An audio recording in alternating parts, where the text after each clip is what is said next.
tala falawa Samoa, malo le ngalulua i tiu te mawhi awa le nei aso, ai alo maia o se whaapoponga fo ile nei alau Samoa taulongolongo, mo le amatanga le nei vai aso. E te moati a tātou tala, le aso sa whilo a iai le tu malo ngā ngai fo manga numera lua, ma le vaenga whaaupu whai o le whaatua i le atua Samoa o tasi, a wale mo le ina lo a iatua le tofia le tu malo, le asa manmia mai na tau mawhainga le whainga palo tala i titi na se ima vai atu nei. Tapitailo kitiona mo se whaapoponga o le ripoti. O le so sa wheloa i ai le pa ia le tu malo nga ngai fo maunga numera lua, ma le vaenga whaaupu whai whaatuatua i le atua Samoa o tasi, a wale mamodi aloa i atu, o le tofia le tu malo le asa manuia mai ana tau mawhainga i le whainga palo tala i titi sa tu sa ili ai se tofi mo le tu malo. O le tofa i a foi sala lilo tuu yoane tuu lo le sio, o le tu malo o ngai fo maunga numera lua, lea ua avea nei ma fai pule o le vaenga whaupu fai e le fast, ma ua taatia mai ai, i le tolus fulua sui fai pule o le tatou ainga fast, po le tatou malo fou, e langona e le fai pule, e langona e le tu malo, e langona foi e le malo le anganga o le fia, pe a mia tonu malo tu maua lalo ta e tai e maisi, o le mamalo o le vaenga whaupu fai ma le nofua minista o le kabineta, e ui o lo tu ua e le tai o le fast, po le malo le tamai tai palmia, le atunu o Samoa, a sa mawhai lava o na whaatau tai le wha moe moe ta ua, i le awai umai o sui o na fua al palmini. O le wha moe moe sa whaatau tai i le mota o Samoa, ma sa awai i ai le ainga le whaatuatua i le atua Samoa o tasi, ma le anua nua ai o tangata o le tu malo o ngai fo maunga numera lua, ai mai se ai, o le langolango sua a wo mai e maasani mo le wha moe moe ta ua, o le sauni ngā lotu sa taitaihina e le fionga i le sui fonga whetalai au apa au muli palo i tafua mo se upu wha amalu si au. Sa ia wha leo ina i le manatu wha mafa o le nei aso. E tusa o le upu fulafola ina. Matu i nātu ni upu e lu i tau wai whaiva o le awalo atu i ai. E peo na wha amalo si au le fiong pa ia le atua. Ina ia wha amalosi matoa e tau awele tiute ma ia wha amalosi e wha asanga i wha fitau le lungaluenga e tau tuai ilo nei tu malo. Insert 1. O le saunuanga au tu o le aso sa fongaina e le afionga e le taita i fono le fast, la aule le mali atoa le watia po la ta i vao Forces Mitch, ma le whaafeiloa i na aloa ia o le sui a le fast afionga fo i sala lilo yoane, i le afionga i le fonga fitalai, sui pali mia ma le nofua minista. Ma sui a minista ai maise o le mamalu o le vaenga wha upu whai, e whaafeiloa ia lo na whaatasi atu i le vaenga wha upu whai, i le whaatuatua i le atua Samoa watasi. Sa ia whawhetai ai leanga lei whaaliali o le tamaa i le langi. Ona o le aso sa tuupoina lea ua whaataunu uina mali manuia, ai maise o le anganga o le whawhetai i le tu malo. Ona o lea ua whaataunu uina le whaamoe moe sa tuuina atu i lumo le atua. Insert 2. O le tu malo o ngai fo monga numera lua, sa taitaina mua e le afionga i ava ele pa ia awa yona sekwini, pe tae sa whaamana vaina e le atua na ngaluenga, o le ala lea o le toe filina ai o se sui e le tu malo, matali mai ai le atua e ala i le filfilina, o le afionga i afo i sala lilo tu o yoane tu ulo le sio. Insert 3. Sa whaaleo ina le anganga o le whaftai i le tu malo, ai mai se ai o le tali eina, ma le anganga fia e le whaatuatua i le atua Samoa watasi, le lato sui fou i le aso. Insert 4. Taptailo kitiona, mo lau Samoa taulungulung. O le whaiunga le vai aso na te anei, sa whaatautai ai le whaalinga le ulwa i selenga le afioanga si upapa sa le apanga, sa awa i ai lau Samoa taulungulungu, e moli mawina le nei whaamoe moe taua. O le whaiunga le vai aso na te anei, sa whaatautai ai le talo mua le afioanga si upapa sa le apanga, le itu malo le pā. Le nei whaamoe moe sa wa ai le tau pati fiafiani o le afioanga, le au whai whaatoanga o nisi o whaiwhaiwa, o tina ma lātou mea tau lima, sa whaalia le langolango uma le afioanga, e whaatino lo lātou whaamoe moe, sa whaatautai le lotoane e Kalesia Assembly of God, o le pule nua le afioanga ma matai sa whaatino ina tū maanga maasani o le anga nua Samoa, o le awa o le whailo inga e amatali ai le whaamoe moe o le aso, o le susunga le whaiwhi au ia kuresa, Sa ia ia le nei whaamoemoe i se sauninga pu. O le afionga le minista o whaatoanga ma whainga whaiwa. Le afionga ia la aulia le mani e toa. Le watea polata i wao Fosi Schmidt. I lana saunoanga autu sa ia whaafetai ai le komiti. Sa ngā pātia ma le tuu whaatasio le nei whaamoemoe tā ua. Ai le ngata i leo le nganga whaafetai.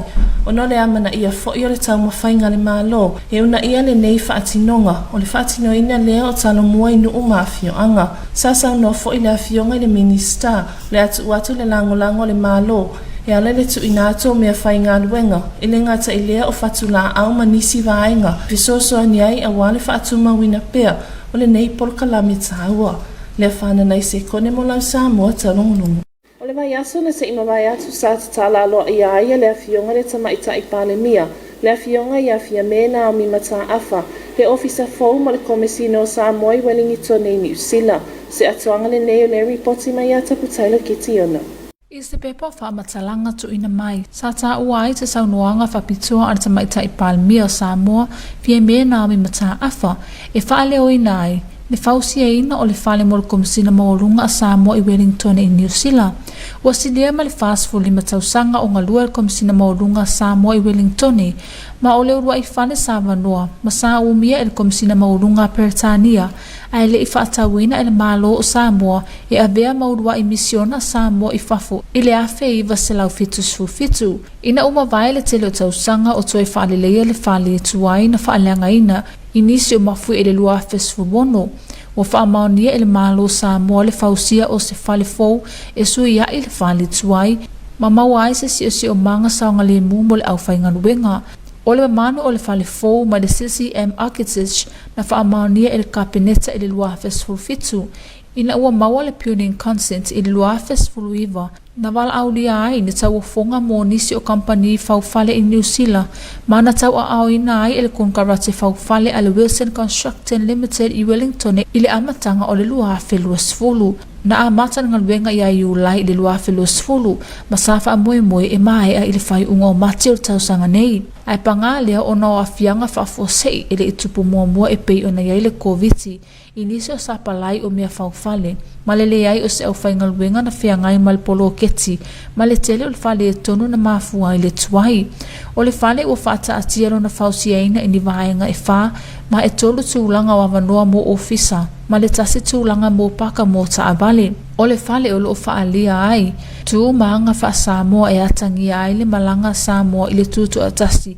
Mai le tasi iwa ono lua, ma le ona surutau sanga o le whiangai nga whaawo i le vā o atunu ue lua. I le saunuanga a le afionga i Palemia ta mai tai fia mea na mita afa, na ia whailoa ai le whaatupeina o le ngaluenga, o le whala potopotonga o tau si mawaenga Samoa po le utos, na mawhai ei o na whaatino le ngaluenga. Na whailoa foi e fia mea le ngaluenga fita a le waenga o polo keti e lalo o le taitainga a le komisina mawalunga le asi papali iskelen. Taptailo kitiona, mo lau Samoa Taulogologo. O le awhaia sina tātou mālolonga pupu mo nisi o whaasaralaunga whaapisinisi o na tautaliu mai lea mo le ngangana whaaperetania. Your TV2 News will be right back after this short commercial break.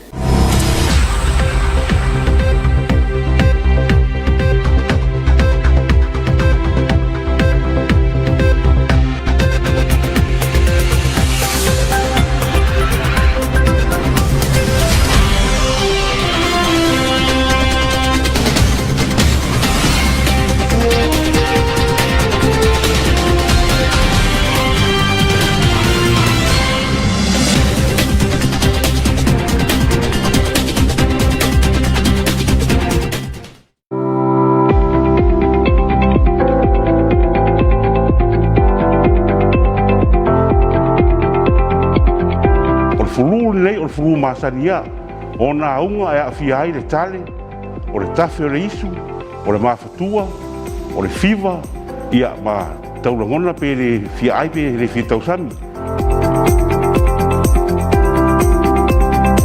Aua te popole, afa pe ua fiva, tale, ia le fia ai, ia e te tau ana nofo le fale, le fai ngota to le home isolation, e te tau ho ingi Panadols. Panadol Elixir o le vai ia mo tamaiti le mwhaino rato i minar fuala au. Au tamaiti pe o 5,000 na i runga. Ia, e te tau na inu fuala au. afa pe lima na i se fulu ia e tasi le fuala au e tai ono pe tai fai tu rama faini au tamaiti ia e fua foi o lea foi ia e tauna nofo lei e tāua foi ia le whaasusuino tamaiti ai maise ia i tinao o ia rato waro ma whanau ia tāua tele breastfeeding ia ma ngasi senga inga o me ai o le tele au tamaiti tolu tau sanga ngai ralo ia wa over le fever ai maisia ua le ai o aunga lana e te tau ona vidi mai le ono lima iwa varu ia pe o lai fo iai fale mai fai tu maro lo fainga ruenga o fainga ruenga o la tau lai so tai mai ia no utara no atu lea po se te fo mai o lo on call po lai fainga ruenga le taimilia e te tau na mai le tama ki tong le tau fia ai mo le home isolation na ia pe mild to moderate winga ho mtaranga ele tina ina tele ia o mea na tau ta pena ia matua o mea ai o le vai fever ia mato anga le vai ti polo ta ua po new take a lot of fluids o le tuoralo mo le toe wha manatu ia whai le tari fufonga o le tari fufonga ia pentosi le sila mai lunga le isi na iralo o tere na isi matua ma isi tangata telefono o vai e tu iralo le au vai e le ai e le o le tari fufonga ia kava mo le totu le sila mai ia le ofia tore le isu ma le mutu ia e le ngata i lea e watu pere tuoralo ia tau ma fai a mai uma whanau a o maua lewa noa e fai a rato tui ia o le COVID-19 ia e pui mai e fa ia alo ma whanau so tato atu le ruma na ilo tato o le tamu whai ngatu lea ia ai pere o fatu le taimu o so aua le popole don't panic o mea masali lao simple message ato te whaia ia le ngata lea o fufuru o ao e whao ngāle fasimori whaapuna vai ia ma ngā sese whaaleia ta mofutanga ta maiti ia o hape foi ai ngā atoa.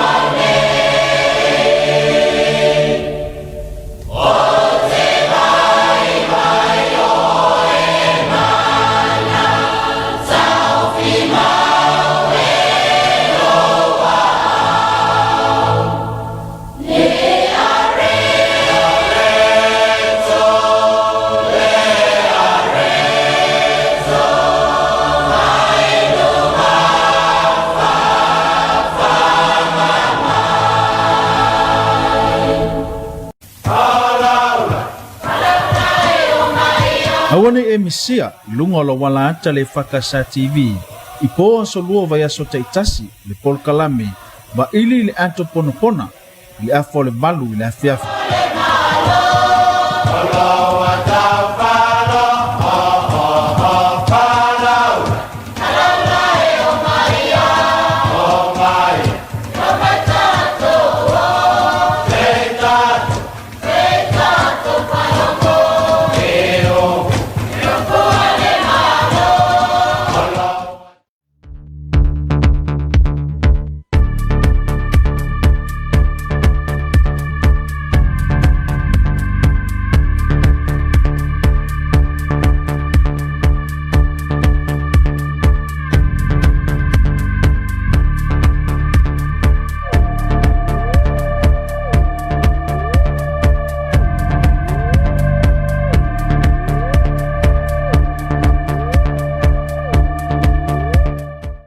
We have to talk about this. We both own a half share of the property. What are we going to do, Claire? Getting dressed might be a start.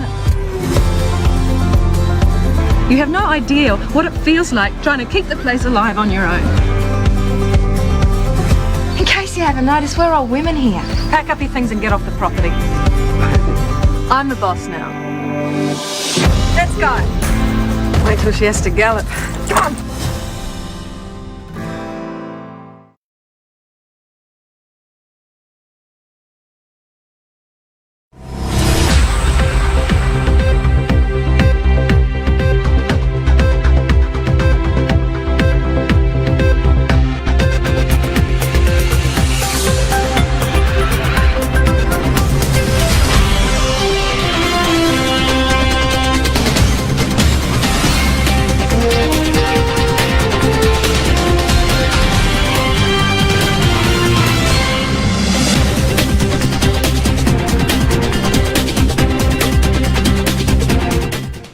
Good evening, Samoa. Here's your TV2 news for the beginning of this week. Leading our bulletin, the EFKS Samoa Watasi Party welcomed the new member of the Fast family who won the by-election from the Ngangai Whamaunga No. 2 constituency. Here's more from Tapu Tailo Kitiona. The EFKS Samoa Watasi Party chairman has welcomed the decision by the Ngangai Whamaunga No. 2 member elect to express interest in joining the ruling party. The event was held at the Mouth of Samoa and was started by the ceremony led by Auapa'au Mulipola Aloitafua with a prayer. EFKS Samoa Watasi Party welcomed the new member of parliament today for Isala Lilo Tu Uyuane Tu Ulolisio from Ngangai Whamaunga No. 2 in a ceremony attended by the members of the Fast and supporters. Fast leader Prime Minister Fiame Naomi Mtsa'afa could not attend the event because of some government staff overseas. The chairman of the EFKS Samoa Watasi Party acknowledged the constituency's trust and confidence in Fast as evidence. Laulen Maditsua Lewatia Ivao Forces Mitch noted that the welcoming celebration of additional member of parliaments coincided with the ending of the party's day of fasting. The Fast Party dedicates 3 days of fasting a week, and what better way to end today's fasting than celebrating another milestone event? The event was attended by a lot of people of the district of Ngangai Whamaunga No. 2 and a lot of supporters to witness the event. Fast Chairman Laulin Madiltole Watsiapola Taibao Forces Mitch then called on the Deputy Speaker to officially hand over the invitation to the Member of Parliament to attend Parliament. The constituency then had a chance to make traditional presentation of food, fine mats and money, and the Fast Party reciprocated to acknowledge not only today's presentation, but the ones made at the rulers during the election period prior to the by-election, so as to not break the law. Taulogologo Kitiona for your TV2 News. The village of Siupapa Saleapanga hosted a talamua at the end of last week. Your Samoa Taulogologo was there to witness this special event. Last Saturday, farmers and fishers from the village of Siupapa Saleapanga of Lipa district hosted their talamua events, displaying various crops, livestock and fisheries, as well as fine mats and other handmade crafts by the village women committee, and was held at the Assembly of God Church compound. The village mayor of Siupapa, Mr. Utaulu Cornelio, together with the other village matais, welcomed the guests within our ceremony. The Assembly of God's Church minister, Pastor Kuresa, conducted a devotional service before the official opening. Remarks by the Minister of Agriculture and Fisheries, Honorable Lauli Lemaletoa Lewateapo Lataivao Fosi Schmidt. The minister acknowledged and thanked the organizing committee and the villagers who contributed to the success of the events. He encouraged the village farmers and fishers to continue to work together and focus on cultivating their fertile lands for their crop and livestock developments, and his ministry will continue to support these events to increase and sustain food, nutrition and income security for their communities. In support for the farmers and fishers of Siupapa Saleapanga with their agriculture developments, the ministry donated seeds and seedlings of vegetables, fruits and food trees, as well as farming tools and equipment. Lefana Naisekone for your TV2 News. The Prime Minister of the Independent State of Samoa, Honorable Fiame Naomi Mtsa'afa, unveiled the plaque to mark the opening of the new Samoa High Commission Chancery in Wellington last week. Here's more on this report. Samoa High Commission in Wellington has been in operation for more than 45 years. The previous Chancery building belonged to the British High Commission before it was purchased by the government of Samoa to serve as Samoa's first overseas diplomatic mission in 1977. After several years of increased maintenance to the aging Chancery building, which suffered visible damage from the 2016 earthquake, the Samoa government approved the construction of a new building to replace the old one and to provide a safer work environment for the staff. The design of the new building from CCM Architects was approved by the Cabinet in 2017 following receipt of the building consent in 2019. Tenders were invited from several construction companies companies in New Zealand, with Wilson Construction Limited of Wellington being awarded the building contract in early 2020. The new chancery consists of 4 levels, 3 levels of office space and 1 level of underground car parks. The building portrays a number of Samoan cultural features which reflect Samoa's journey to independence in 1962 and the majority of Samoa's special and long-standing relationship with New Zealand as we celebrate 60 years of independence and 60 years of the Treaty of Friendship between our two countries. Nefana Naisikone for your TV2 News. And that is the conclusion of your TV2 News for tonight. We'd like to acknowledge the continuous support of the Samoa Water Authority. Have a pleasant evening. Good night. Male fai ungale nalo Samoa Taulogologo mole nei afiafi. Mo moli le whaakutaitele le pulenga le suavai mo le langolango ina lau Samoa Taulogologo. Manuia tele le afiafi tō whasoifua.